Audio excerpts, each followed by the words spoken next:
اب اسلام ابھر سکتا ہے، مسلمانوں کے سینوں کے اندر وہ آگ ہے، اوپر خاکستر آ گیا ہے، تم کہیں اٹھانا بیٹھنا، یہ اندر تو انگارہ ہے، اوپر سے راکھ ہے، اس سے دھوکہ نہ کھا جانا ان کے دلوں کے اندر۔ اور بش نے کہا تھا مسلمان چاہتے ہیں کہ ہسپانیہ سے لے کر انڈونیشیا تک نظام خلافت قائم کریں، اور میں حیران ہوا تھا کہ اس کمبخت کو ہسپانیہ کا خیال کیسے آ گیا، ہمیں تو کبھی آتا ہی نہیں، اب ہم تو بھول گئے، وہ تو 500 برس پرانی بات ہے جبکہ وہاں سے ہمیں نکال دیا گیا تھا۔ اگرچہ اقبال نے کہا تھا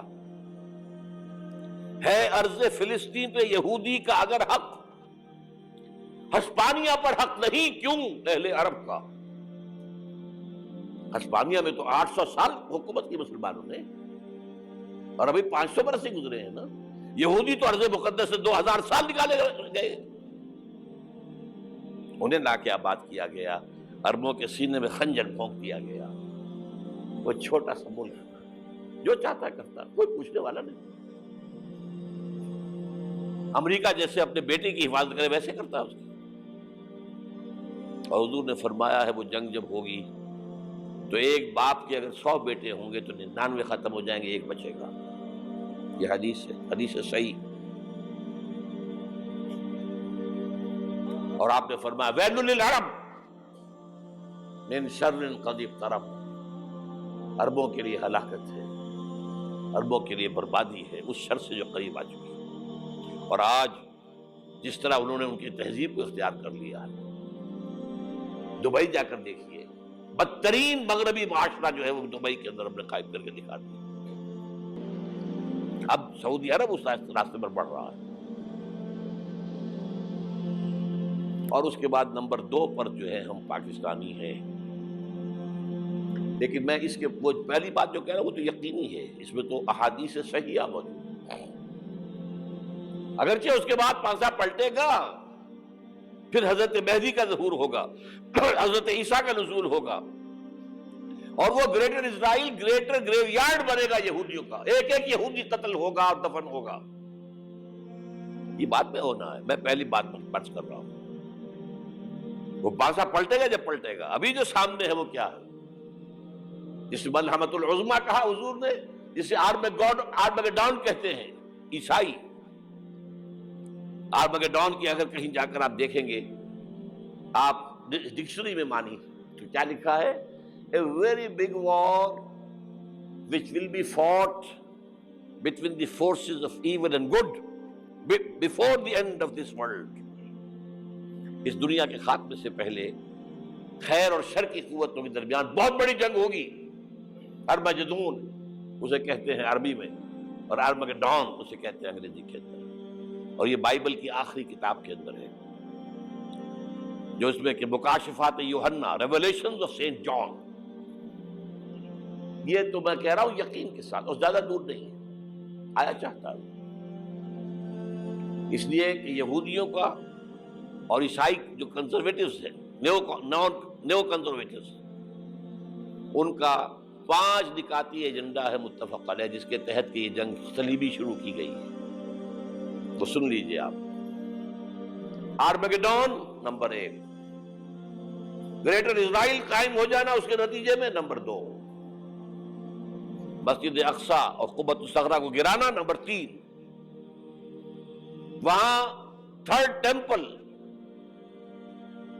وہ مسجد جو حضرت سلیمان نے بنائی تھی 1000 قبل مسیح میں، پھر برباد کی تھی نبوکدنضر نے، دوبارہ بنائی گئی، پھر دوبارہ ختم ہوئی 70 عیسوی تک گری پڑی ہے۔ ان کا خانہ کعبہ گرا ہوا ہے 70 عیسوی سے لے کر آج تک۔ ایک دیوار ہے ویلنگ وال، جہاں جاتے ہیں، روتے ہیں، پیٹتے ہیں، ماتم کرتے ہیں، وہاں وہ بنے گا 3rd ٹیمپل۔ اور نمبر 4، اس میں لا کر رکھا جائے گا تخت حضرت داؤد کا۔ یہ تخت کہاں ہے اس وقت؟ یہ لندن شریف کے اندر جو ان کی پارلیمنٹ کا جو چرچ ہے، ویسٹ منسٹر ایبے، اس میں رکھا ہوا ہے۔ ایک پتھر تھا جس پر بٹھا کر حضرت داؤد کی تاج پوشی ہوئی، پھر حضرت سلیمان کی ہوئی، پھر وہ پتھر رکھ دیا گیا جب حضرت سلیمان نے بنایا ہیکل مسجد اقصی، وہاں رہا وہ. ہر بادشاہ جو تھا یہودی اسی کے اوپر بٹھا کر اس کی تاجپوشی ہوتی تھی. سن 70 میں ٹائٹس نے گرایا اسے ہیکل کو, وہ پتھر لے گیا, وہاں سے روم گیا, روم سے آئرلینڈ گیا, آئرلینڈ سے اسکاٹ لینڈ آیا, اسکاٹ لینڈ سے انگلینڈ آیا, اور اب وہ رکھا ہوا ہے 14ویں صدی عیسوی سے آج تک. وہ ویسٹ منسٹر ایبے میں رکھا ہوا, ایک کرسی کی سیٹ میں اسے بنا دیا گیا ہے تخت کی شکل میں. اب انگریزوں میں کوئی ملکہ ہو, کوئی بادشاہ ہو جس کی بھی تاج پوشی ہونی اس میں ہو, یہ لا کر رکھا جائے گا تھرڈ ٹیمپل میں. اور اس پر یہودیوں کے خیال کے مطابق ان کا مسیحا آئے گا جو مسیح دجال ہوگا. عیسائیوں کے خیال کے مطابق حضرت عیسیٰ آئیں گے, وہ ہمارا بھی خیال ہے حضرت عیسیٰ آئیں گے علیہ السلام. بہرحال یہ تو بات کی باتیں ہیں نا. اس وقت جو میں عرض کر رہا ہوں عربوں پر بہت بڑا عذاب, اور پاکستان کا معاملہ البتہ یہ ہے, میں یقین سے نہیں کہہ سکتا. ہینگنگ ان دی بیلنس, ہو سکتا ہے اللہ تعالیٰ ہم پر رحم فرمائے, ہو سکتا ہے, اگرچہ اس کی کچھ شرائط ہوگی. چمن کے مالک اگر بنا لیں موافق اپنا شعار, اب بھی چمن میں آ سکتی ہے پلٹ کر چمن سے روٹھی بہار, اب بھی ہو سکتی ہے. اور یہ بھی ہو سکتا ہے کہ اللہ تعالیٰ نے معجزانہ طور پر ہمیں ملک دیا, ہم نے اللہ سے بدعہدی کی, وعدہ خلافی کی, غداری کی, لہذا سزا دی جائے اور ہم سے یہ ملک چھین لیا جائے. It's just possible. دور نہ سمجھے اسے, انہونی بات نہ سمجھے. جو گھیراؤ ہو رہا ہے آپ کا, آپ کے مغرب میں نیٹو فورسز اور مشرق میں بھارتی فورسز گدھوں کی طرح بیٹھے ہوئے انتظار کر رہے ہیں پاکستان اور ڈسٹیبلائز ہو جائے, یہاں اور بدامنی ہو جائے. اب لاہور میں پھر آج دھماکے ہو گئے ہیں. 2 دن پہلے کا دھماکہ میں سہ کے آیا ہوا ہوں, آپ کے سامنے بیٹھا ہوں. وہ جانے بچی ہیں جو ہماری اکیڈمی کا حشر ہوا, وہ میں آپ کو نہیں بتا سکتا. یہ سارا کیوں ہو رہا ہے؟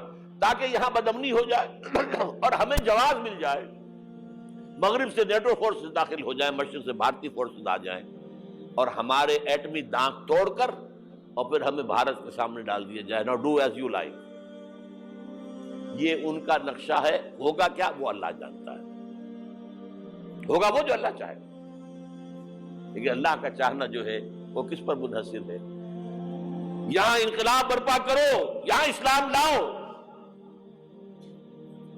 اگر دھندوں میں لگے رہو گے تو وہ خود بخود نہیں آ جائے گا انقلاب.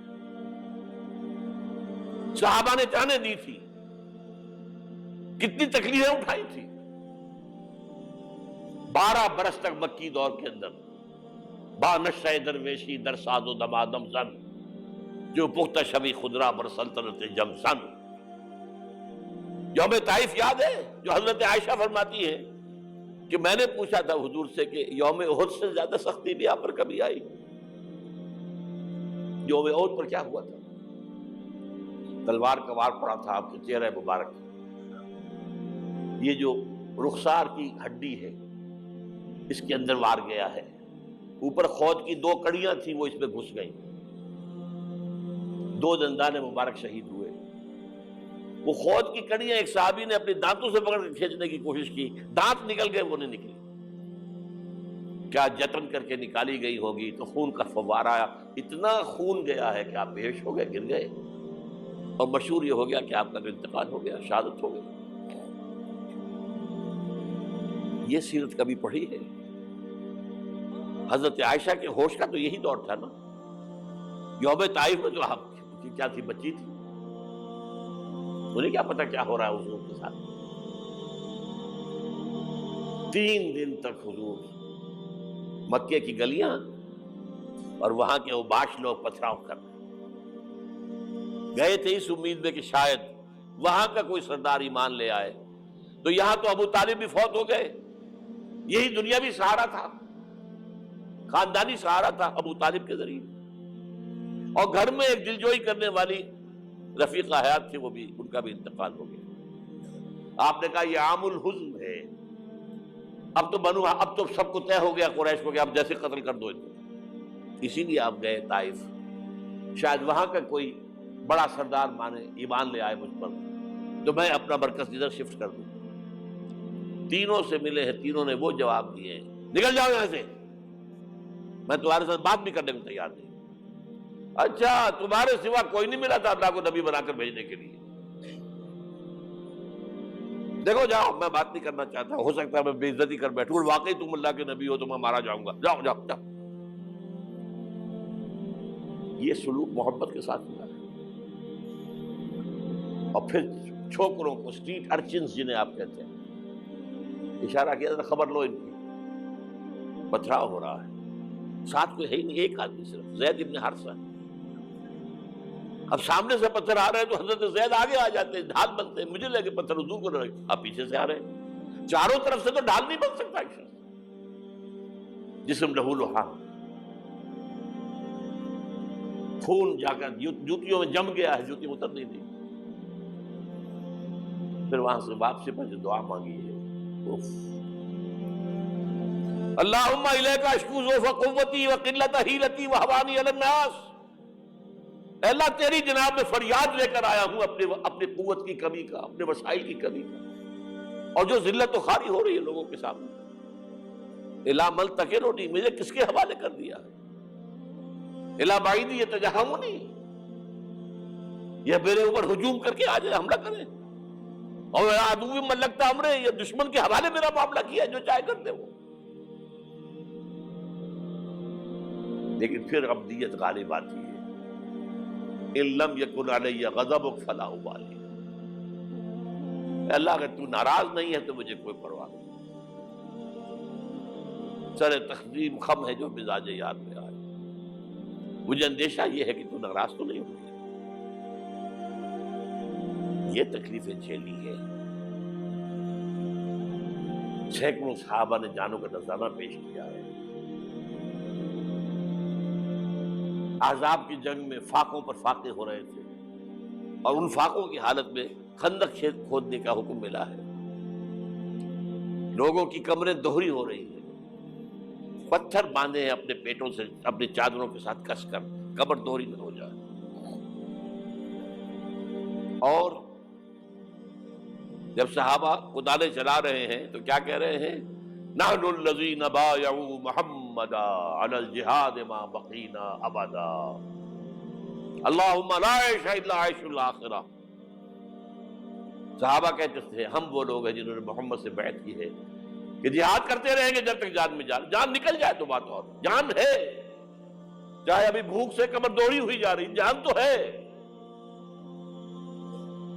اور ایک دفعہ کہتے تھے اللہم لا عیش الا عیش الاخرہ، اے اللہ عیش، زندگی تو آخرت کی زندگی ہے۔ اور حضور فرماتے تھے، حضور کے بیٹھے ہوئے نہیں تھے گاؤں تکیہ لگا کر، پتھر اٹھا اٹھا کر خندق میں سے لے جا کر باہر پھینک رہے تھے۔ جب صحابہ کہتے ہیں اللہم لا عیش الا عیش الاخرہ، حضور فرما رہے ہیں فاغفر الانصار والمہاجرہ، اے اللہ ان انصار اور مہاجرین کی مغفرت فرما دو۔ پھر حضور کی خدمت میں کچھ لوگ آئے، حضور اب یہ فاقہ ناقابل برداشت ہو گیا، دیکھیے ہم نے یہ پتھر باندھے ہوئے اپنے پیٹ کے ساتھ۔ حضور نے کرتا اٹھا کر دکھایا، وہاں 2 پتھر باندھے ہوئے۔ یہ ہے سیرت النبی۔ آپ کس چیز کو سیرت النبی سمجھتے ہیں؟ بہرحال اس موضوع پر میری ایک کتاب ہے منہج انقلاب نبوی، کہ انقلاب کیسے آیا تھا۔ اگر دل میں ذرا بھی آرزو پیدا ہو گئی ہو کہ اللہ قبول کر لے مجھے قبول کر لے اس کام کے لیے، تو وہ کتاب آپ کے لیے